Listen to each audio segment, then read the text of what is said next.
नमस्कार। स्वराज एक्सप्रेस के खास प्रोग्राम सत्ता का संग्राम में आपका स्वागत है। आपके साथ मैं हूं विकास सक्सेना। भारतीय संविधान के मुख्य शिल्पकार डॉक्टर बाबा साहेब अंबेडकर की पुण्यतिथि के मौके पर पूरा देश उन्हें याद कर रहा है। राजनीतिक दलों के नेता विशेष तौर पर बाबा साहेब को नमन कर रहे हैं। चूंकि अंबेडकर जी की पुण्यतिथि भी है, ऐसे में आज चुनावी अगर बात की जाए तो घमासान पर हमारे खास प्रोग्राम सत्ता का संग्राम में हम विशेष तौर पर दलितों पर ही बात करेंगे।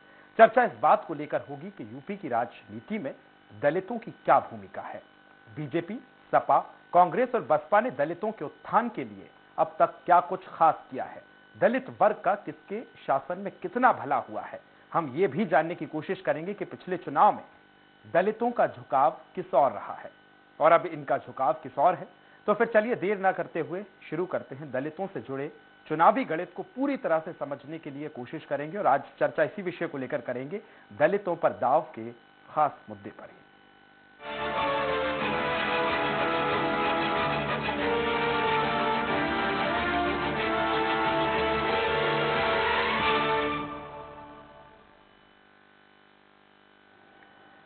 तो उत्तर प्रदेश में 22 का चुनावी दंगल जीतने के लिए राजनीतिक पार्टियों ने बिसात बिछानी शुरू कर दी है।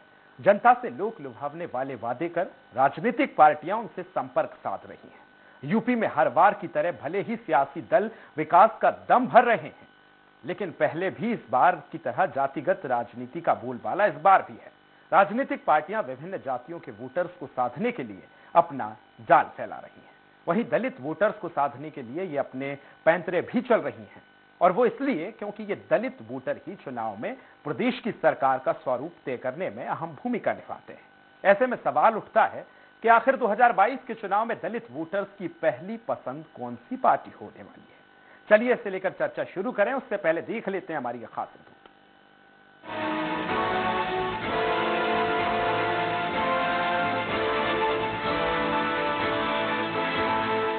देश में जब भी चुनावी चर्चा होती है तो जातीय समीकरण हर स्तर पर तलाशे जाते हैं।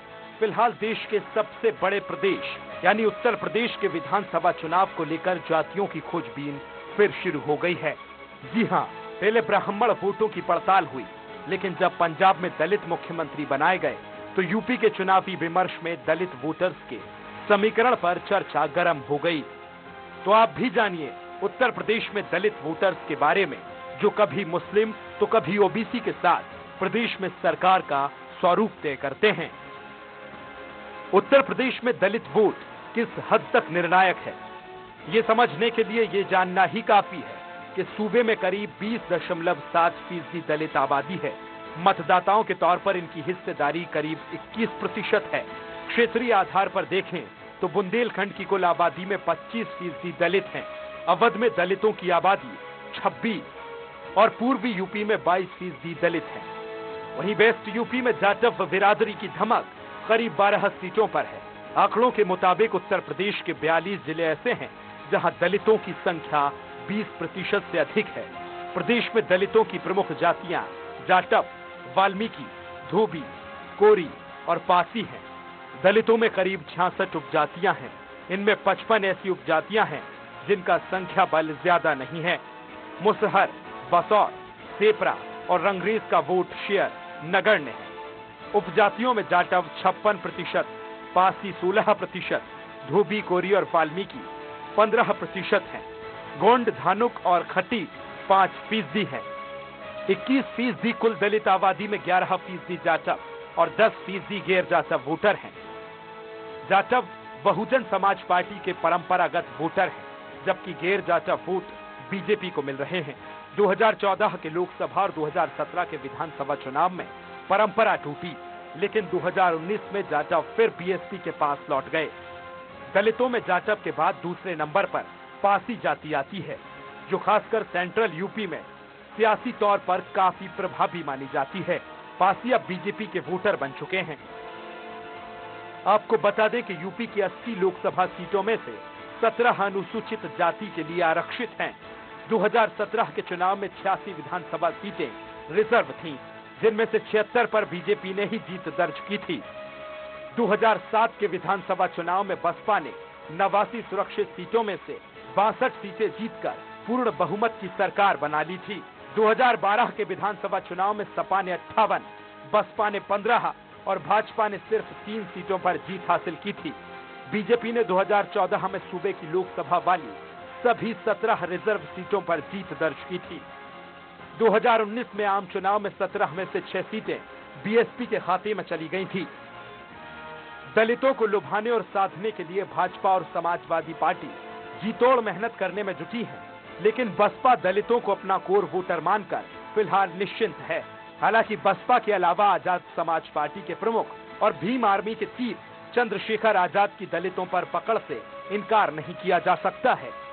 पश्चिम उत्तर प्रदेश, जो कि बसपा का गढ़ माना जाता है, वहां चंद्रशेखर आजाद की पार्टी ने पंचायत चुनाव में 40 से ज्यादा सीटों पर कब्जा जमाकर सेंध लगा दी है। इसलिए इस पार्टी को हल्के में लेना राजनीतिक पार्टियों के लिए नुकसानदायक साबित हो सकता है।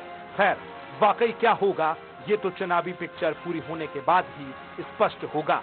लखनऊ से स्वराज एक्सप्रेस के लिए राघवेंद्र त्रिपाठी की रिपोर्ट। तो हमारे खास प्रोग्राम में आज का विषय है दलितों पर दांव।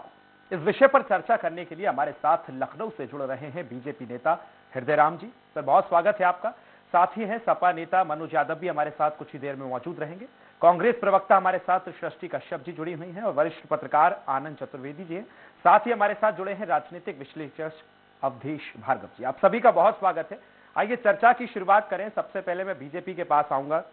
जिस तरह से हमारे पास हृदय राम जी हमारे साथ जुड़े हुए हैं, सर, जिस तरह से आज की बात की जाए तो आज संविधान के निर्माता भीमराव अंबेडकर जी की पुण्यतिथि है। देश भर में कई कार्यक्रम किए गए हैं, खासतौर पर आपकी पार्टी की तरफ से भी कई कार्यक्रम आयोजन किया गया है। आपने आज उनको याद किया है और आज हमारा जिस तरह से विषय है कि दलितों को लेकर आज हम खासतौर पर बात करने वाले हैं, तो आज आपने किस तरह भीमराव अंबेडकर साहब को याद किया है और आज सिर्फ ना आज बल्कि अगर पहले की बात की जाए तो किस तरह से आपकी पार्टी दलितों के साथ खड़ी हुई है? ऐसा ही कुछ है या फिर यह है कि चुनाव आए तो दलित सबको याद आए? सर, पहली प्रतिक्रिया आपसे।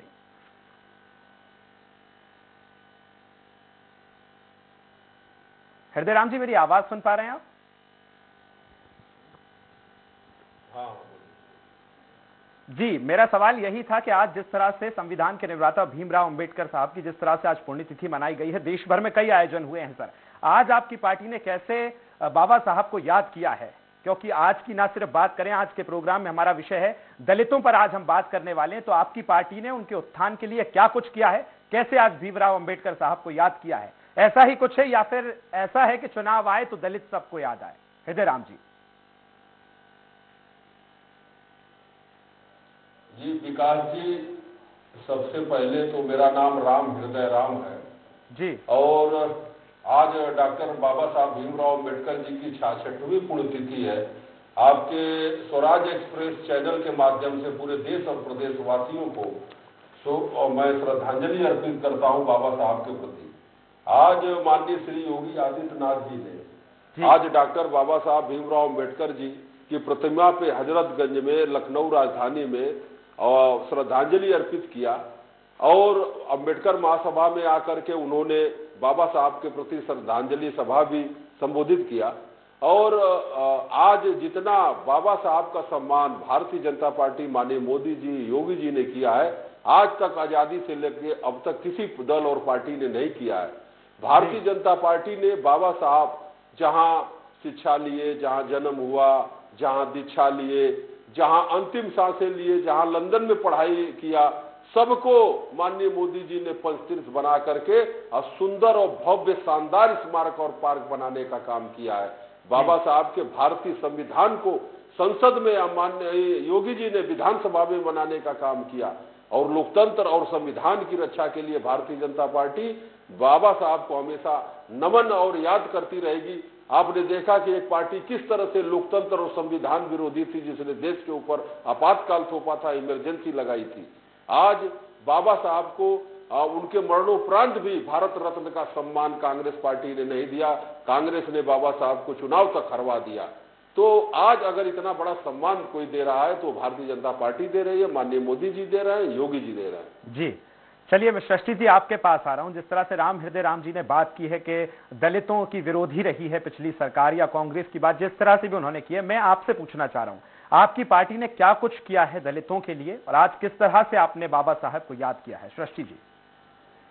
देखिए, पहले मैं अपनी बात की शुरुआत करना चाहूंगी देश के संविधान के निर्माता बाबा साहब अम्बेडकर जी को नमन करते हुए, उन्हें अपनी श्रद्धांजलि अर्पित करते हुए।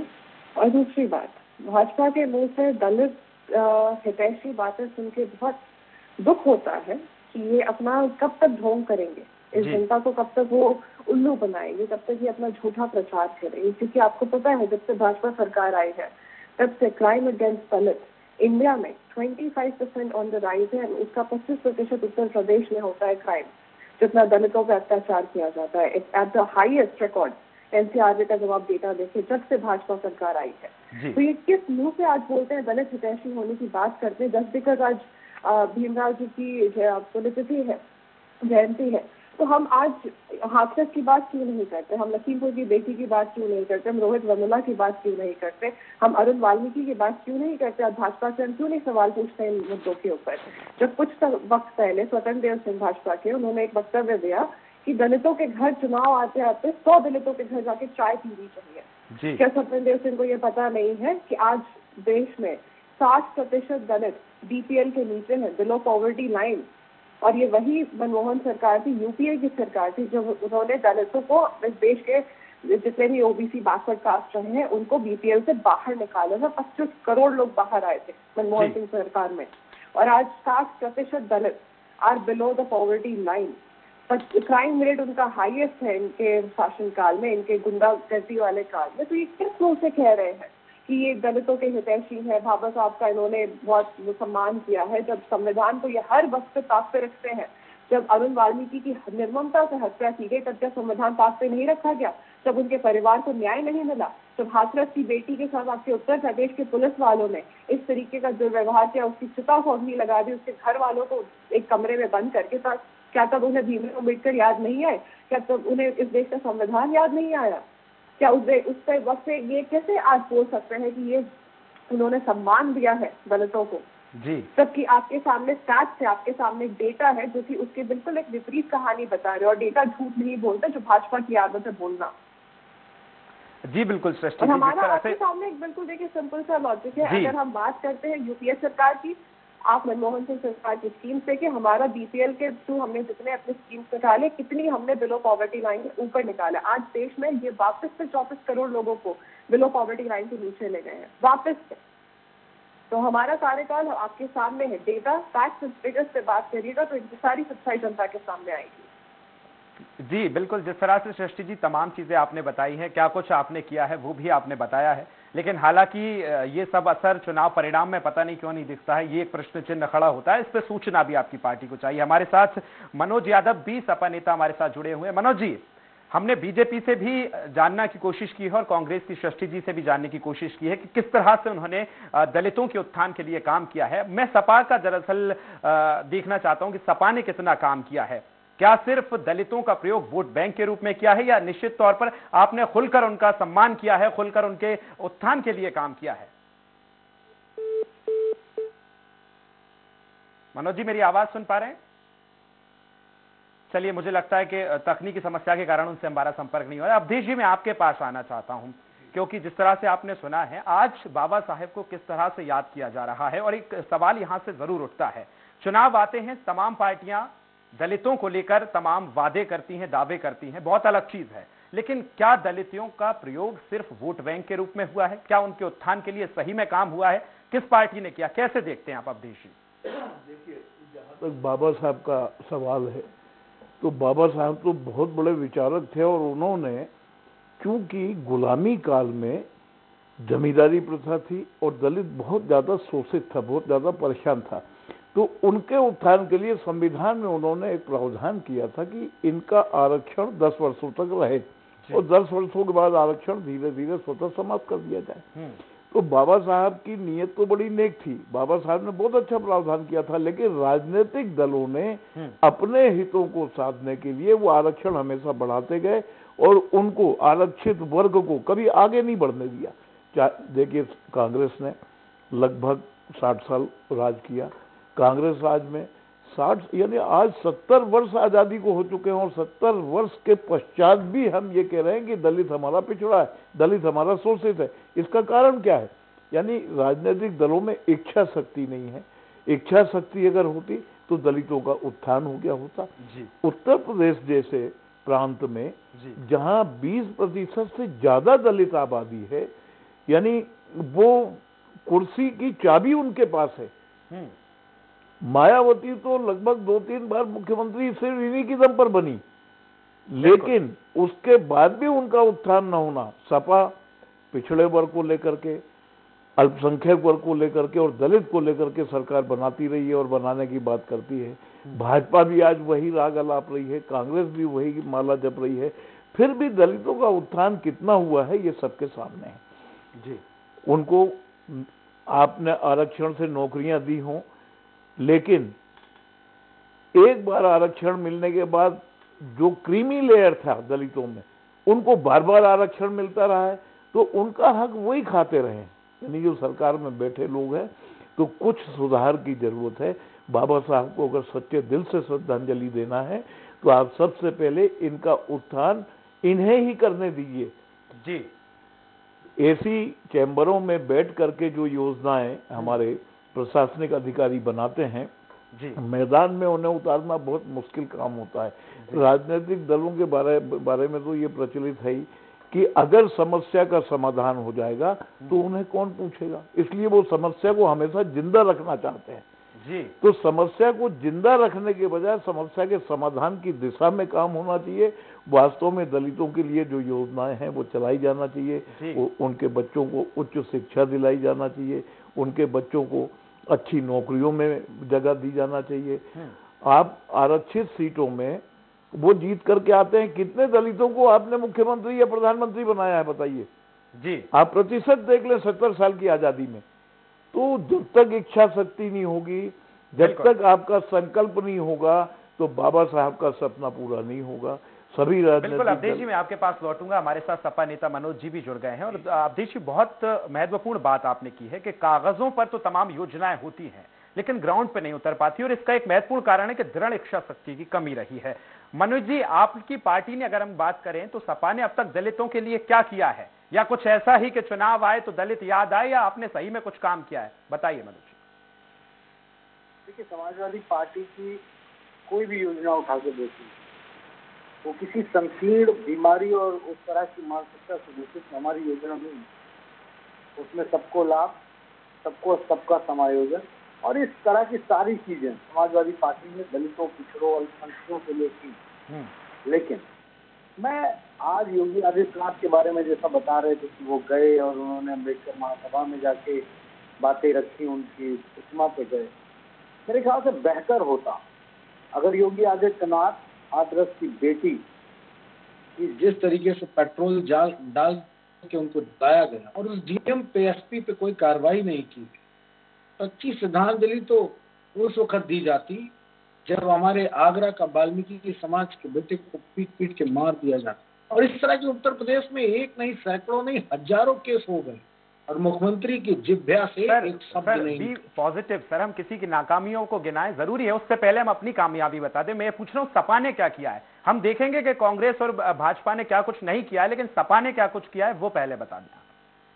देखिए, समाजवादी पार्टी के बारे में तो सबसे पहले मैंने बताया, हमारी ऐसी पॉलिसी नहीं जिसमें दलितों, पिछड़ों, अल्पसंख्यकों के बारे में हो ना बातें, तो उसी पे हमारा काम, पूरी विचारधारा ही उसी पे है। और आदरणीय राष्ट्राध्यक्ष जी हमेशा एक बात कहना शुरू कर दिए हैं और आप लोग नोटिस करते होंगे, इस समाजवादी का जो चुनाव निशान साइकिल का है, उसका एक पहिया अगर हमारे डॉक्टर राम मनोहर लोहिया जी की विचारधारा का है तो दूसरा पहिया हमारा B.R. अम्बेडकर जी की विचार। और उन दोनों पहियों के सहारे ही हम संविधान की रक्षा कर पाएंगे, लोकतंत्र को बचा पाएंगे, और जो हमारे अधिकार हैं दलितों के, पिछड़ों के, अल्पसंख्यकों के और अग्रिम जाति के भी उन लोगों के जो पीछे रह गए, तो वही बचाए जा सकते, उसी संविधान के द्वारा बचाए।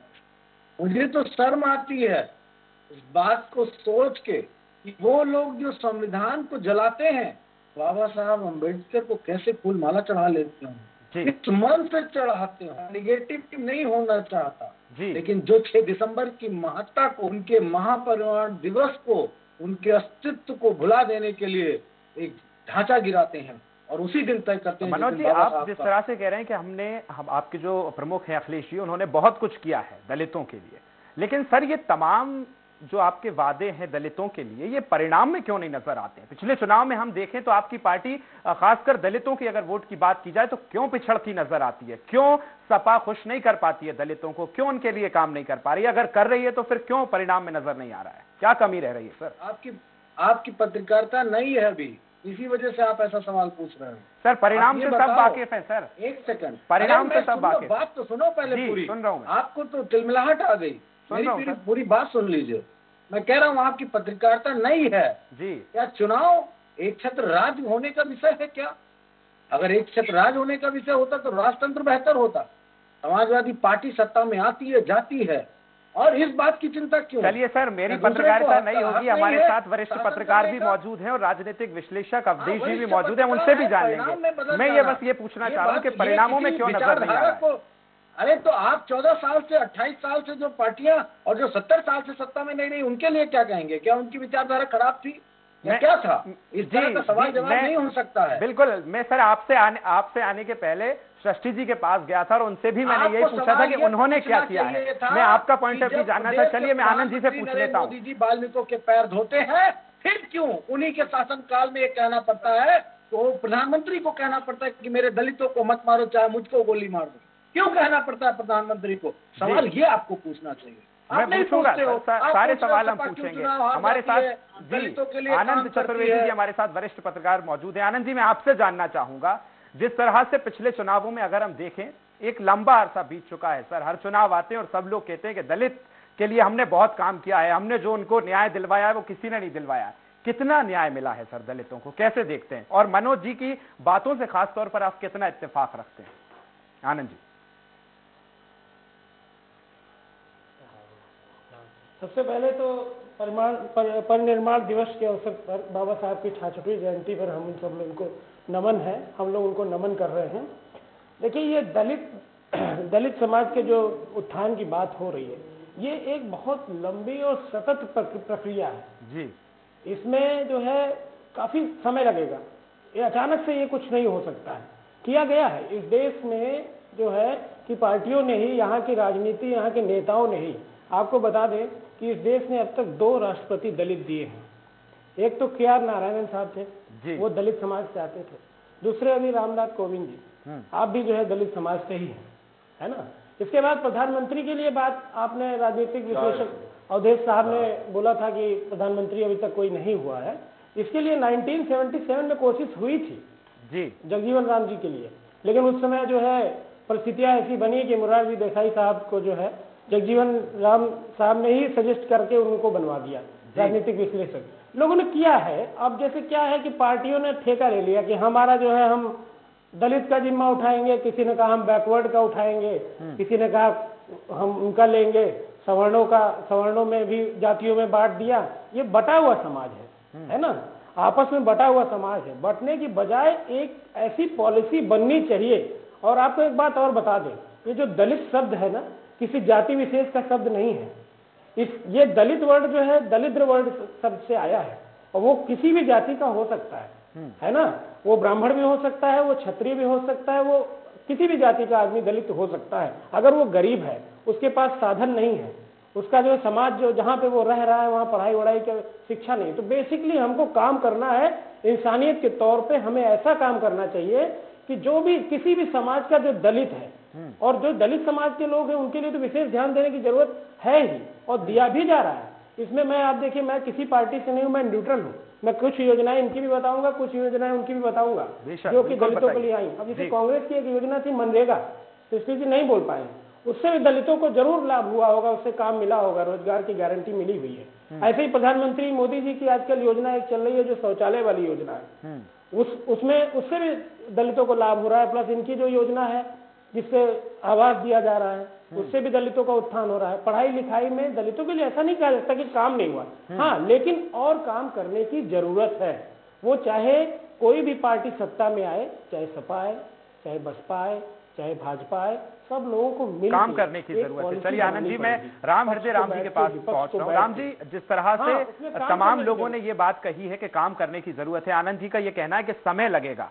चलिए साल पिछले हम 50-60 साल छोड़ देते हैं, 5 साल से तो आप हैं, आप बता दीजिए पिछले 5 सालों में आपने कितना कुछ किया है। फिर हम पिछले सालों की बात बाद में करेंगे। हमारे साथ सृष्टि जी भी मौजूद है, उनके पास भी मैं आऊंगा। राम हृदय राम जी, आप बता दीजिए 5 सालों में यूपी में कितना काम दलितों के लिए हुआ है? जी देखिए, 5 साल में दलितों के लिए सबसे पहले तो श्री योगी आदित्यनाथ जी की सरकार ने सीधे जो अनुसूचित जाति के छात्र थे उनके खाते में सीधे उनको छात्रवृत्ति देने का काम किया और सीधे गरीब बच्चों को पढ़ाने का काम किया और अनुसूचित जाति के वर्ग के लिए हमेशा उन्होंने आरक्षण का हो, चाहे संविधान का हो, चाहे कानून का हो, हमेशा सम्मान किया। आपने देखा कि 48 घंटा विधानसभा चला करके और संविधान दिवस विधानसभा के अंदर बना दिया। तो माननीय योगी जी हमेशा बाबा साहब का सम्मान करते आए, आदर करते आए।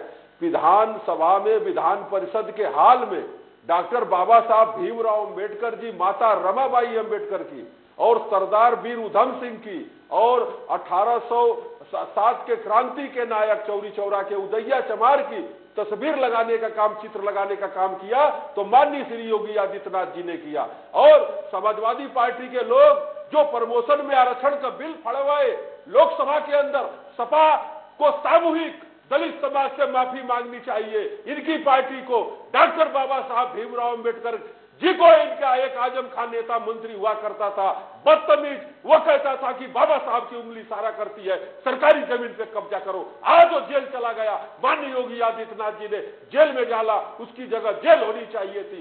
ये इतने मनमाने लोग थे कि एक सीओ को हजरतगंज में बैठा करके और उसको बोनट पे बैठा के घुमाते थे। मथुरा में इनका जवाहर बागकांड, रामवृक्ष यादव गाजीपुर का सरकारी जमीन पे कब्जा किया हुआ था। मुजफ्फरनगर में दंगा हो रहा था, माननीय अखिलेश जी नेताजी सैफई में डांस और नाच देख रहे थे। ये बात करेंगे, इनके खिलाफ उत्तर प्रदेश की जनता ने इनको हटा करके 224 से 47 में ले आ दिया और परिवारवादी पार्टी बना दिया, 5 सीट पे ला दिया। शर्म करिए इस देश में। बाबा साहब के नाम लेने वाले आपकी देन है जो आज भारतीय जनता पार्टी की सरकार बनी है और 325 विधायक जीत करके आए हैं। आप बात करते हैं और कांग्रेस की प्रवक्ता दलित दलित कर रही है।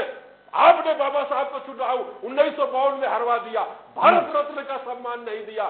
क्या आपने दलितों के लिए किया? एक दलित को प्रधानमंत्री राष्ट्रपति बना दिया होता कांग्रेस ने। अगर दलित को राष्ट्रपति बनाने का काम किया तो माननीय नरेंद्र भाई मोदी जी ने किया है। आज दलितों को सम्मान किसने देने का काम किया तो माननीय योगी जी ने दिया है, मोदी जी ने दिया है। कांग्रेस समाजवादी पार्टी ये दलित विरोधी है, ये लोकतंत्र विरोधी है, संविधान विरोधी है।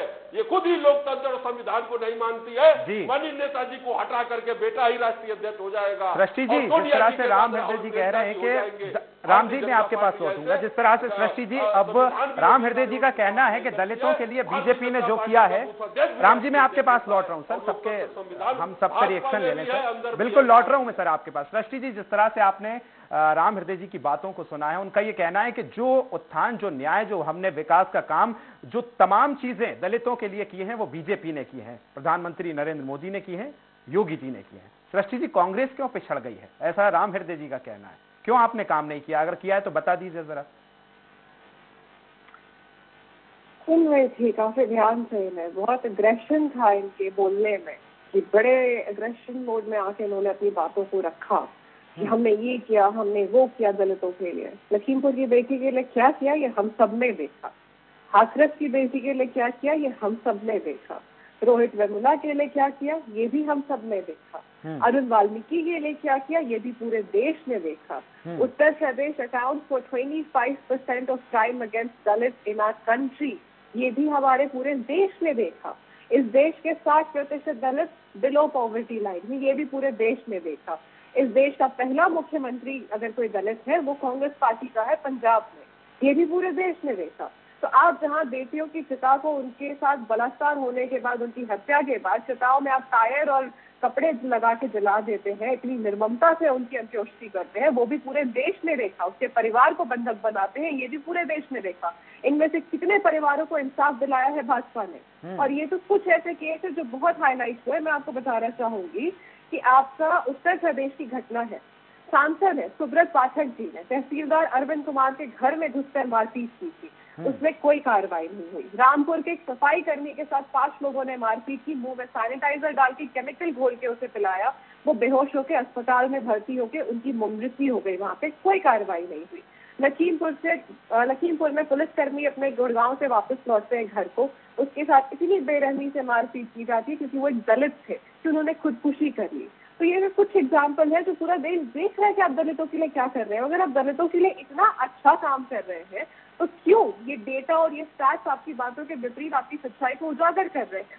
और जहाँ तक दोबारा कांग्रेस की बात है, मनरेगा स्कीम, जैसे कि हमारे साथी पैनलिस्ट ने बताया कि कांग्रेस की वो लाई गई स्कीम थी, मनरेगा में हमने वो गारंटी दी ताकि लोग वहां से अपने स्वरोजगार को पा सके, अपना जीवन का वो कर सके, गुजर बसर कर सके अच्छे से। मैं आपके पास लौटूंगा।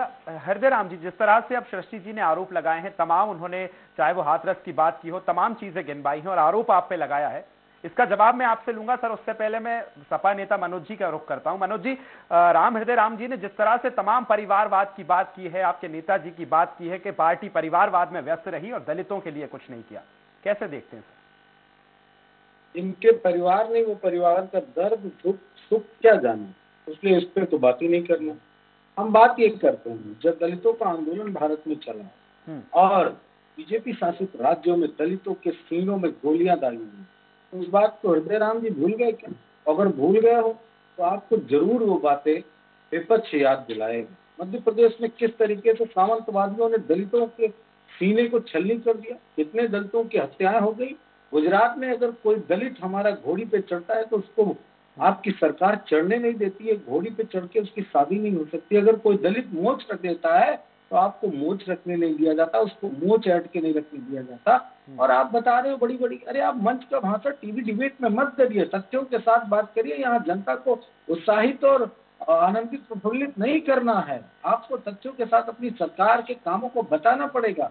लेकिन हाँ पत्रकार महोदय साथी, मैं ये बात जरूर कहना चाहूँ, किसी सरकार ने क्या किया क्या नहीं किया ये अलग बात है। अगर हमें बेहतर देश बनना है तो क्या करेंगे और क्या योजनाएं किसी सरकार के पास है, उस पर बात होनी चाहिए। वैसे बीजेपी से आप पूछेंगे तो निश्चित तौर पे 5 किलो राशन देके वो दुनिया के सामने देश को बिल्कुल सिरमौर बनाने वाली योजना बताएगी कि हम तो दलितों को 5 किलो राशन देते हैं और सिलेंडर फ्री देते हैं, इसके बाद 1080 रुपए का उससे भरवाते हैं उस गरीब दलित और गरीब किसान और मजदूर से। तो बीजेपी से पूछिए कि आप क्या कर रहे हैं, क्या करेंगे। समाजवादी पार्टी से सर हम लेंगे। मनोज जी, चलिए मेरे साथ राजनीतिक विश्लेषक अवधेश जी मौजूद हैं। अवधेश जी, सीधा मैं आपके पास आ रहा हूं। जिस तरह से हमने बीजेपी, कांग्रेस और सपा सबसे बात की, सर सब आरोप प्रत्यारोप का दौर एक दूसरे से शुरू हो जाता है, लेकिन आखिर अब बात की जाए 2014 या पुराने चुनावों की बात हम छोड़ दें, अब 22 के चुनाव में दलित का झुकाव किस तरफ नजर आ रहा है? क्या बीजेपी के काम से संतुष्ट है या फिर मतदाता इस बार कुछ और सोच के मतदान केंद्र में जाने वाला है? सर देखिए, मतदाता के मन में क्या है ये तो कोई राजनीतिक दल नहीं जानता, लेकिन सपा का राज भी देखा है, भाजपा का राज भी देखा है और कांग्रेस का राज भी देखा है। थोड़ा बहुत आजादी के बाद जो कांग्रेस के राज में विकास की गंगा बहना चालू हुई थी और लगभग 30 वर्षों के बाद वो सनई चलने लगी। पहले तेजी से चली, क्योंकि मुझे याद आता है बुंदेलखंड के इलाके जहां सड़कें नहीं थी, गलियों में थी, जहां नदियों में पुल नहीं थे, तो 30 साल के दरमियान उसमें कई शिलान्यास हुए, कई चीजें हुई और मतदाता काफी प्रभावित हुआ। उत्तर प्रदेश की सरकारों ने जितनी छोटी नदियां थी सब में कहीं न कहीं बांध बना दिए, गांव को पेयजल से परेशान कर दिया। आज उत्तर प्रदेश के 40% गांव ऐसे हैं जहां पीने के लिए पानी नहीं है, लेकिन किसी की चिंता उसकी नहीं है। आपने नदियों में बांध बना करके आगे प्रवाहित होने वाले जल को रोक दिया, वहां water level, ground water level जो था वो नीचे चला गया। रहा ये कि सपा के राज में आप आज भी उत्तर प्रदेश के प्रशासनिक अधिकारियों की या सरकारी कर्मचारियों की लिस्ट अगर उठा के निरीक्षण करेंगे तो यादव और अन्य समाज और ब्राह्मण दो के अलावा तीसरा अल्पसंख्यक मिलेगा। जी आप ये देख लीजिए। यादव जी, आप बिल्कुल सही कह रहे हैं। मैं मुलायम सिंह जी को, नेताजी को सन 72 से जानता हूं। राजनारायण जी के यहाँ मिला करते थे, लालू यादव जी को भी जानता हूँ। मनोज जी आ रहा हूँ मैं आपके पास। मेरी 45 साल की पत्रकारिता है जी। यादव जी, अभी आपने कहा था विकास जी के लिए कि नई पत्रकारिता है। देखिए आजकल की जो युवा पीढ़ी है, किसी भी क्षेत्र में हो, आपके राजनीति में भी युवा विचार जो हैं वो बड़े क्रांतिकारी हैं। सुई की जरूरत भी होती है और तलवार की भी जरूरत होती है। बेशक, और बेशक। आप जैसे मनोज जी, आप जैसे समझदार व्यक्ति, परिपक्व व्यक्ति को ये बात शोभा नहीं देती कि आप कहें कि तुम्हारी नई पत्रकारिता। और तब तो और शोभा नहीं देती आप, सब जब आप मुझे बताइए, आप हैं। मुझे बताइए समाजवादी पार्टी में जयप्रकाश नारायण को आज कौन याद करता है? राम मनोहर लोहिया जी को कौन याद करता है? हेमवती नंदन बहुगुणा जी को कौन याद करता है? आचार्य जेबी कृपलानी को कौन याद करता है? मोदी जी ने कम से कम, वल्लभ भाई पटेल तो कांग्रेस ही थे ना, उन्होंने उनका मान बढ़ाया ना, उनका मान मर्दन तो नहीं किया। कांग्रेस उसमें अपनी विरासत के लिए लड़ती रही। तो आज मतदाता का जो विचार है वो पार्टियों का सब कुछ देख चुकी है। मतदाता को जहां लाभ नजर आएगा वहीं जाएगा। और आज उत्तर प्रदेश में कहने में कोई गुरेज नहीं है कि चूंकि केंद्र और प्रांत में दोनों में एक ही पार्टी का शासन है, समन्वय अच्छा है, पैसा विकास के लिए आ रहा है और विकास में ध्यान दे रहे हैं। और सबसे अच्छी चीज तो यह है कि मुख्यमंत्री और प्रधानमंत्री दोनों को आ रहे हैं, यानी दोनों पूरी ईमानदारी से काम कर रहे हैं। तो बिल्कुल चलिए मनोज जी, और विपक्षी दल एक मंच में नहीं आ पा रहे हैं, विपक्षी दल एक मंच में नहीं आ पा रहे हैं, उनमें मतैक्य नहीं है। और जब मतैक्य नहीं है तो मतदाता को प्रभावित कहां से करेंगे? तो मनोज जी अन्यथा मत लीजिएगा।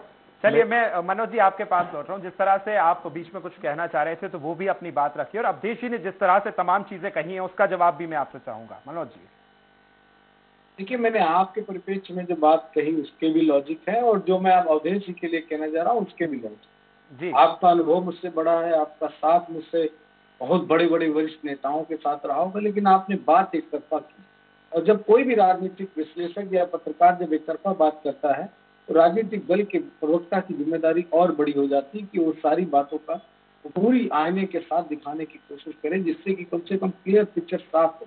मैंने जितनी घटनाओं का नाम लिया, आपने एक का भी जिक्र नहीं किया कि मोदी सरकार में कितने अत्याचार दलितों को। आपने अगर एक दो का नाम ले लिया होता, कह दिया होता कि हाँ अमुक घटना मोदी और योगी के राज में हुई, या शिवराज सिंह चौहान के राज में हुई, या राजस्थान की सरकार के राज में हुई, गुजरात में रूपानी की सरकार में हुई, तो मुझे अच्छा लगता कि कम से कम आप निष्पक्षता के साथ बात करें। आपका अनुभव पत्रकारिता बड़ी होगी, आपका सब कुछ मुझसे बहुत ज्यादा अनुभव देखिए वाला होगा, लेकिन मैं एक बात दावे से कह रहा हूँ, घटना सबके शासनकाल में हुई है सर। हम पत्रकारिता को छोड़कर अगर दलित पे बात करेंगे तो ज्यादा साथ हो या मेरे साथ हो या उसके साथ हो जी, आपका काम विश्लेषण करना है तो विश्लेषण एक तरफा नहीं होना चाहिए। इसने क्या नहीं किया, देश अगर यहाँ तक पहुंचा तो उसमें सबका योगदान रहा है। देखिए सर, अवधेश जी एक पत्रकार हैं, राजनीतिक विश्लेषक हैं, उनकी टिप्पणी किसी तरह भी हो सकती है। मैं तो सबसे सवाल पूछ रहा हूँ, मैंने सृष्टि जी से भी पूछा है, मैंने हृदय राम जी से भी पूछा, आपसे भी पूछ रहा हूँ।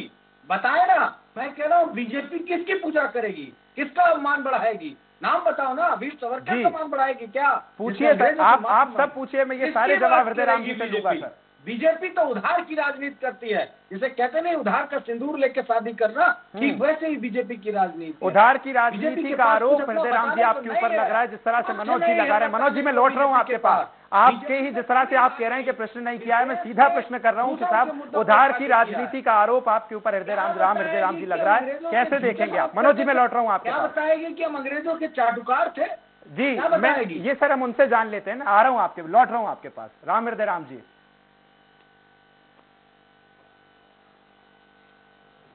देखिए विकास जी, मनोज जी ने कहा कि जिसका परिवार ही नहीं है वो क्या जाने परिवार के बारे में। देश में तीन तरह के लोग हैं, एक परिवार के लिए जीता है, एक समाज के लिए जीता है, एक राष्ट्र के लिए जीता है। तो इनके लिए पहले परिवार है और अंत में भी इनका ही परिवार है। परिवार इनको मुबारक, परिवारवादी पार्टी।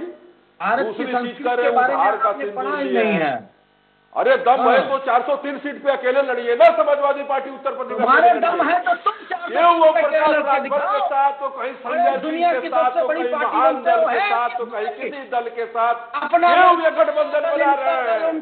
बैसाखी में क्यों किसी का चल रहा है? आइए आमने सामने। नरेंद्र मोदी भी शुरू बना रहे हैं। माननीय जी आ रहा हूँ मैं आपके पास, आपके ही पास आ रहा हूँ। हमें मत बताइए, हर का सिंदूर तो आप लगा रहे हैं। हमारे तो इतना दबाव कि उठा के पटक देंगे आपको और आपकी राजनीति खत्म हो जाएगी। कहीं महान दल इतना गजब का हमारे के साथ तो कहीं अनुभव है। किसी दल के साथ जितने जो भी पछाड़ वाली राजनीतिक दल है, परिवारवादी पार्टियां हैं, जातिवादी पार्टियां हैं, जिनको बाप और बेटा पत्नी को टिकट चाहिए, कहीं कृष्णा पटेल के साथ आप सबसे समझौता कर आपको उत्तर प्रदेश की जनता ने परिवार। राम जी, मनोज जी मैं आपके पास आ रहा हूँ। राम जी आपसे मेरा सीधा सवाल है, आप जिस तरह से ये आरोप लगा रहे हैं कि आप छोटे दलों के साथ मिल रहे हैं। राम जी मैं आपके पास लौट रहा हूँ और फिर से भारतीय जनता पार्टी की सरकार बनेगी। मनोज जी ऐसे करेंगे तो सर किसी की आवाज नहीं आ पाएगी, किसी का हम सुन ही नहीं पाएंगे ना। मनोज जी मैं आपके पास लौट रहा हूँ। हृदय राम जी 1 मिनट का समय मुझे दीजिए।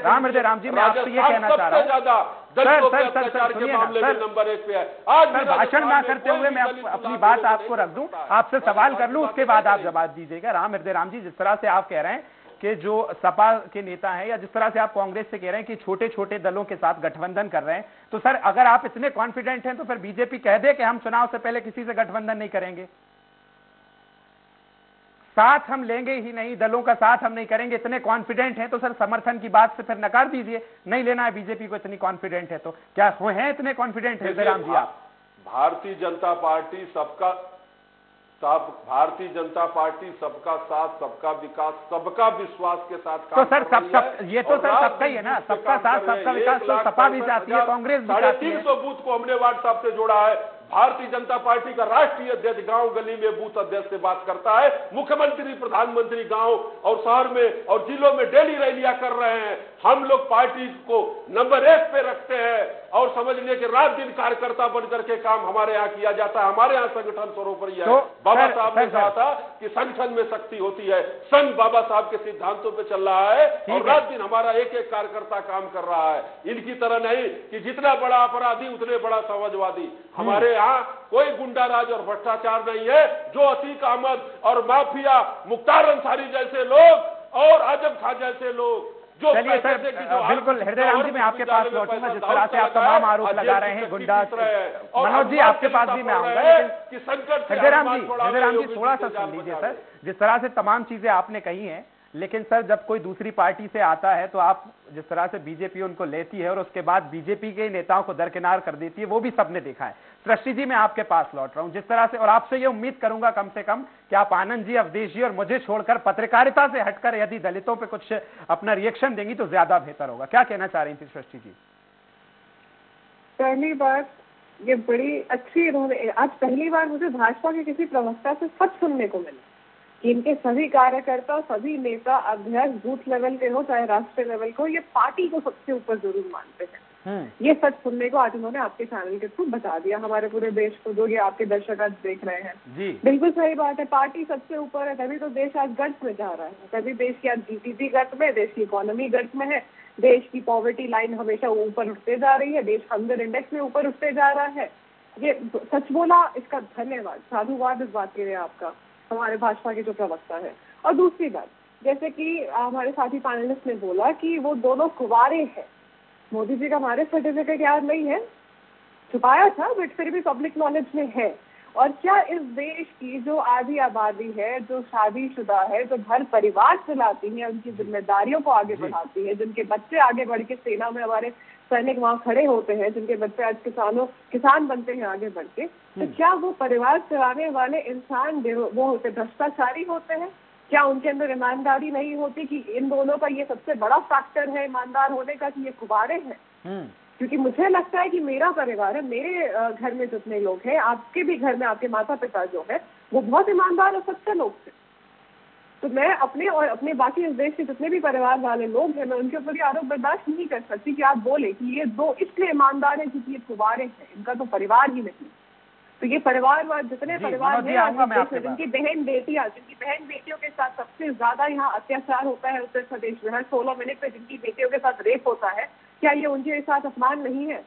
जिनकी बहन, जिनके बच्चों को, सैनिकों को वहां भेजा जाता है बॉर्डर पे हमारी सुरक्षा के लिए, क्या उनका ये अपमान नहीं है? कि इनकी सिर्फ एक खूबी है, ये ईमानदार इसलिए है क्योंकि ये कुंवारे हैं। ये तो मतलब ये बहुत हास्यास्पद चीज है। इस देश के हर परिवार वाले को इस बात की आपत्ति होगी, इस कमेंट से आपत्ति होगी। और मैं दोबारा कह रही हूँ, साधुवाद है भाजपा के प्रवक्ता का हृदय राम जी का, कि उन्होंने आज देश के सामने सच्चाई रखी है, जो हम सब जानते थे कि इनके लिए पार्टी सबसे ऊपर है, तभी देश आज सबसे निचले पायदान पे है, चाहे हंगर इंडेक्स हो, पॉवर्टी इंडेक्स हो, जीडीपी हो, इकोनॉमी हो। जी सृष्टि जी, जिस तरह से आपने तमाम चीजें कही हैं, और हम चाहे सपा की बात कर लें, बीजेपी की बात कर लें, जिस तरह से जो गठबंधन को लेकर बात हुई है, उस सबसे अब इतर हम बात करें तो कांग्रेस पार्टी ऐसी है जो अभी तक अकेले लड़ रही है। प्रियंका गांधी ने जिस तरह से कहा है कि लड़की हूं, लड़ सकती हूं, और तमाम चीजें हैं। तो इस तरह से अभी तक आप जो अकेली लड़ रही हैं, क्या लड़ाई ये अकेले ही जारी रहेगी, या आगे जिस तरह से भीमसेना बन रही है तो उसके साथ कहीं हाथ मिला सकते हैं? आप कॉन्फिडेंट हैं? देखिए, आपने अपने स्टेटमेंट में, अपने सवाल में ही ये बात कही कि प्रियंका गांधी जी ने कहा कि लड़की हूँ, लड़ सकती हूँ, और कांग्रेस पार्टी अपने मुद्दे पे, अपने प्रतिज्ञाओं पे उत्तर प्रदेश के आगामी चुनाव को अकेले लड़ने वाली है। बिकॉज हमारे जितने मुद्दे हैं वो बाकी चाहे जितने क्षेत्रीय दल है, they are welcome to join us. अगर उनका भी वो मुद्दा सेम है, अगर जनता मतलब सृष्टि जी मैं ये मान लूं कि कांग्रेस चुनाव में अकेले ही लड़ेगी, किसी के साथ की कोई जरूरत नहीं है, फुल कॉन्फिडेंट?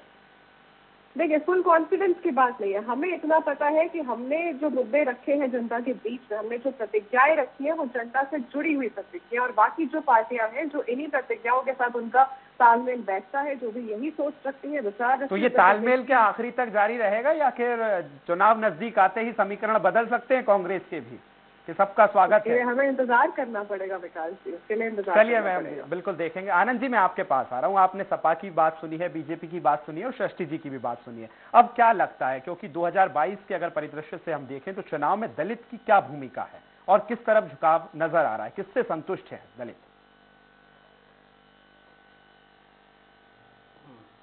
थोड़ा सा बहुत गर्मी हो गई है, तो उसको कुछ ठंडा करने के लिए कुछ हम लोग तथ्य पर भी बात कर ले, कुछ इस पे बात कर ले, बाबा साहब के बारे में भी बात कर ले। आज उनका दिवस है। तो सबसे पहले तो आपको विकास जी जान के बड़ा अच्छा लगेगा कि बाबा साहब भी पत्रकार थे। उन्होंने 5 पत्रिकाओं का प्रकाशन किया अपनी बात को लोगों तक पहुंचाने के लिए, अपनी बात को पहुंचाने के लिए। मैं उनके नाम भी आप लोग बता देता हूँ। बाबा साहब ने सबसे पहला जो निकाला वो मूक नायक, फिर जनता, फिर इसके बाद बहिष्कृत भारत, समता, प्रबुद्ध भारत। इनके माध्यम से वो अपनी बातों को कहा करते थे। और उनका मानना यह भी था कि कोई भी आंदोलन वो तब तक सफल नहीं हो सकता कि जब तक कि उस आंदोलन का कोई पत्र न हो अपना। जैसे कि उस समय तो खाली अखबार ही हुआ करते थे, आजकल सोशल मीडिया भी हो गया है एक तरीके से, और मीडिया हो गया है। तो बाबा साहब का मानना था कि अगर आंदोलन है तो आंदोलन का कोई अपना अखबार भी होना चाहिए, है ना। तो बाबा साहब के उस पर आज जो डिबेट हुई है, हालांकि उन्हीं पे है, हम लोग राजनीति पे ज्यादा बात किए, हमें बात करनी चाहिए थी बाबा साहब के ऊपर, और उस पर चुनाव भी बहुत नजदीक है, इसलिए हमने दोनों चीज को ठीक है, चुनाव का माहौल है जी। हाँ, चुनाव बहुत नजदीक है। आपका सवाल पे अब मैं आ जाता हूँ जी। देखिए, एक मुझे जो मेरा जो अनुमान इस समय लग रहा है, उसके अनुसार जनता में एक अंडर करंट है ना, एक अंडर करंट है। और अखिलेश जी की जो रैलियां हैं उसमें जो भीड़ उमड़ रही है, और बोलती हुई भीड़ है, मैं निष्पक्षता के साथ कह रहा हूँ, भीड़ जो है बोलती हुई है। और इधर जनता जो है, काम तो इन्होंने बहुत सारे किए, बहुत अच्छे, लेकिन जो पेट्रोल और डीजल जो प्राइस और महंगाई का मुद्दा है, और ये जो गैस के जो प्राइस बढ़े हैं जी, ये जो मुद्दा है, ये इससे जनता बहुत परेशान है ना। और अब इस पे इनको बहुत ज्यादा समय बचा नहीं है, इस पे नियंत्रण करना बहुत जरूरी है। 1000 रुपए की गैस अच्छे को खलती है। आप सोचिए, जो दलित, जो गरीब परिवार है, जिसकी आमदनी इतनी कम होगी, वो एक 940 रुपए का सिलेंडर भराने में उसकी क्या हालत होती होगी। हम लोगों को खलता है भाई, जिसकी वो है उसको खलता है, एक साधारण परिवार, मध्यम वर्गीय परिवार को खलता है। तो जो दलित है उसके पीड़ा आप समझिए थोड़ा सा जल्दी सर जी होगी। दूसरा, पेट्रोल प्राइस, मान लीजिए 15-20 हजार रुपए 15-20 हजार रुपए पाने वाला आदमी है, अगर पेट्रोल प्राइस 100 प्लस चला गया है, उस कंडीशन में उसका तो बजट बिगड़ गया। तो इस पे जरूर मेरी अपील है आपके चैनल के माध्यम से, इस पे प्रधानमंत्री जी को और हमारे योगी जी को, ये सब लोग को मिल के काम करने की जरूरत है और महंगाई पे कंट्रोल करने की जरूरत है। महंगाई पे कंट्रोल करने की जरूरत आप समझिए है, कि इसको आप बिल्कुल सर, निश्चित तौर पर आप आज और हम फिर आगे बैठेंगे, महंगाई से तमाम चीजें हैं, फिर हम आगे बैठेंगे इसमें कि क्योंकि अब हमारे पास में अंडर करंट है जी, हम बता रहे हैं। बिल्कुल बिल्कुल आनंद जी, मैं आपके पास लौटूंगा क्योंकि अब हमारे पास समय बहुत कम बचा है। मैं अंतिम प्रतिक्रिया लूंगा और सबसे पहले मनोज जी मैं आपके पास आ रहा हूं। अब 2022 का चुनाव बहुत नजदीक है, तमाम चीजें, हम पुराना इतिहास अगर छोड़ दें, अब क्या लग रहा है आपको, क्या दलित आप पर विश्वास जताएंगे? क्या 2022 के चुनाव में आप कितने कॉन्फिडेंट हैं? बहुत संक्षिप्त में सर, 1 मिनट है बस मेरे पास जी। मनोज जी देखिए, ये तय करेगी, वो सेगमेंट तय करेगा कि समाजवादी पार्टी का मैनिफेस्टो क्या कहता है, समाजवादी पार्टी का इतिहास क्या कहता है। हमने मुफ्त पढ़ाई, मुफ्त दवाई और मुफ्त सिंचाई का नारा दिया और उसको जमीन पे उतारने का काम किया। तो समाजवादी पार्टी की जो सोच है, 55 लाख महिलाओं को पेंशन देने का, लैपटॉप देने का, गरीब हो, दलित हो, पिछड़ा हो, दलित हो, अल्पसंख्यक हो, सबको समाजवादी पार्टी ने अपनी पूरी शिद्दत और ताकत से दिया। अलग बात हम चुनाव हार गए, वो अलग बात की सत्ता हमेशा किसी के पास नहीं बनी रहती है, लेकिन समाजवादी पार्टी की विचारधारा जो है वो रहेगी। और 2022 में चुनाव जीतने के बाद उत्तर प्रदेश में जिनके हक छीने गए हैं, जिनके अधिकारों का हनन किया गया है, जिन पे पेट्रोल डाल के जलाया गया है, और हर बात का बदला समाजवादी पार्टी इन आरएसएस के लोगों से लेगी। और उस बात का एक जवाब कि हाँ, आरएसएस वाले कुंवारे ही रहते हैं, तो जो इस तरह की बात को मानते हैं निश्चित तौर पे वो आरएसएस वाली ही खाकी पैंट पहन के सुबह सुबह जाते होंगे। चलिए मनोज जी, मेरे पास समय की बहुत कमी, मैं अंतिम प्रतिक्रिया आपसे ले रहा हूं। राम हृदय राम जी आपके पास आ रहा हूं। अब 2022 में तमाम चीजें हैं, विकास के तमाम आपके पास मॉडल है, लेकिन 2022 में क्या दलितों का सपोर्ट, दलितों का साथ आपके साथ आएगा? कैसे देख रहे हैं 2022 चुनाव को? राम हृदय राम जी, बहुत कम समय। जी विकास जी, बहुत ही अच्छी बात है आपकी। और श्री आनंद चतुर्वेदी पत्रकार हैं, बाबा साहब के प्रति बड़ा इनका आदर सम्मान है, बड़ा पढ़ लिख के आए हैं, जो भी बातें बताएं बाबा साहब के प्रति, क्योंकि मुझे भी सीखने का मौका मिला कि बाबा साहब भी पत्रकार थे, 5 अखबारों का नाम भी बता दिया इन्होंने। देखिए, जो पढ़ा लिखा होगा वो बाबा साहब को पढ़ेगा, जो पढ़ेगा वो आगे बढ़ेगा। तो बाबा साहब 32 डिग्रियां लिए हुए थे, और अमेरिका का जो राष्ट्रपति था बराक ओबामा साहब ने कहा था कि अगर अमेरिका में पैदा होते तो मैं सिंबल ऑफ नॉलेज कहता। आज भी बाबा साहब के ऊपर तमाम शोध अध्ययन हो रहे हैं। जितना ही देश आगे बढ़ रहा है, संविधान पढ़ रहा है, लगाव बाबा साहब के प्रति होता जा रहा है, इसलिए कि पढ़े लिखे जनरेशन आती जा रही है। रहा दलितों के लिए क्या कुछ करने वाले आपका, तो जो माननीय मोदी जी ने माननीय मोदी जी ने, योगी जी ने जो काम किया है, क्या किया है वही अनुसूचित वर्ग के लिए, पिछड़ा वर्ग के लिए, और अगड़ा के लिए, किसान के लिए, गांव के लिए, गरीब के लिए, और सामूहिक सबका साथ सबका विकास, सबके प्रयास के अनुसार भारतीय जनता पार्टी फिर दोबारा। मनोज जी, मैं अंतिम कमेंट दे रहा हूं। मनोज जी, ऐसे हमारी प्रतिक्रिया में समझ नहीं आ पाई, फिर दोबारा योगी सरकार। चलिए, बहुत शुक्रिया सर। बिल्कुल हृदय राम जी, मैं सीधा सृष्टि जी के पास आ रहा हूँ। सृष्टि जी, अब 2022 चुनाव में जिस तरह से आप कॉन्फिडेंट हैं, बहुत अच्छी बात है, बधाई है इस चीज के लिए। अब लेकिन थोड़ा सा वो जो आप कॉन्फिडेंट है उसका आधार बता दीजिए मुझे, किस तरह से आप इतनी कॉन्फिडेंट हैं कि दलित आपके साथ आने वाले हैं? आधार क्या है? देखिए विकास जी, कांग्रेस पार्टी ने कभी ये नहीं बोला कि हम 300 सीट लेके आएंगे, पूर्ण बहुमत की सरकार बनाएंगे। ये हमने जनता के हाथों में छोड़ के रखा है। ये निर्णय जनता करेगी कि वो हमें कितनी सीट देगी, क्योंकि हम ये बड़े बड़े दावे यहाँ करने नहीं बैठे हैं। हमने हमेशा बोला है कि हमने जो प्रतिज्ञाएं ली है वो जनहित में ली है, उत्तर प्रदेश की जनता के लिए ली है, चाहे वो 40% टिकट हो महिलाओं के लिए, या फिर बिजली का बिल हो, या धान की MSP हो। ये सभी जो है ये हम दूसरे राज्यों में भी इम्प्लीमेंट कर रहे हैं। धान को आप छत्तीसगढ़ में आप फैक्ट चेक करिए, आप इलेक्ट्रिसिटी को पंजाब में आप चेक करिए।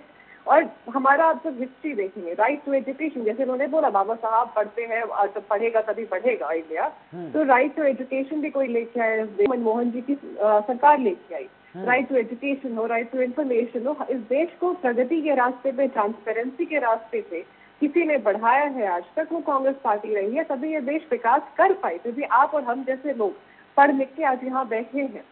तो हमारा हिस्ट्री जो है दैट स्पीक्स फॉर इटसेल्फ, तो मुझे इस बारे में और बोलने की जरूरत नहीं, और हमारा कोई ओवर कॉन्फिडेंस नहीं है।